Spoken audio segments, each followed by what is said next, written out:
Panalangin ng mga anak para sa kanilang tumatandang mga magulang. Mahal naming Ama, sa iyong harapan po kami lumalapit bilang mga anak na nagmamahal sa aming mga magulang. Salamat po sa buhay na kanilang ibinigay sa pag-aaruga at sa walang sawang pagmamahal na kanilang pinadarama sa amin mula pagkabata. Panginoon, sa paglipas ng panahon, nakikita po namin ang pagtanda ng aming mga magulang.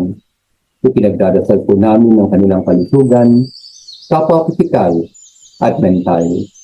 Bigyan mo po sila ng lakas upang harapin ang mga hamon ng kanilang edad. Alalayan mo po sila sa kanilang pangangailangan at ipagkaloob mo po sa kanila ang kaginhawahan mula sa anumang karamdaman. Tulungan mo po kami bilang kanilang mga anak na maging mapagmahal, mapagpasensya at mapag-unawa. Bigyan mo po kami ng karunungan upang maiparamdam sa kanila ang aming pagmamahal at pagpapahalaga sa bawat araw. Naway maging sandigan po kami nila sa kanilang pagtanda at maging tagapag-alaga sa kanilang mga pangangailangan. Panginoon, ipinagdarasal din po namin ang kanilang kaligayahan at kapayapaan ng isip.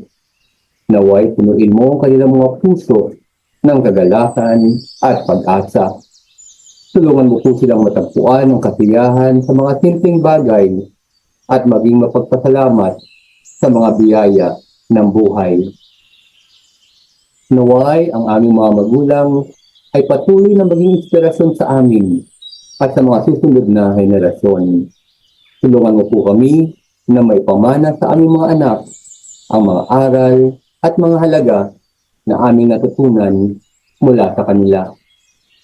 Salamat po, Panginoon, sa iyong patuloy na paggabay at pagmamahal.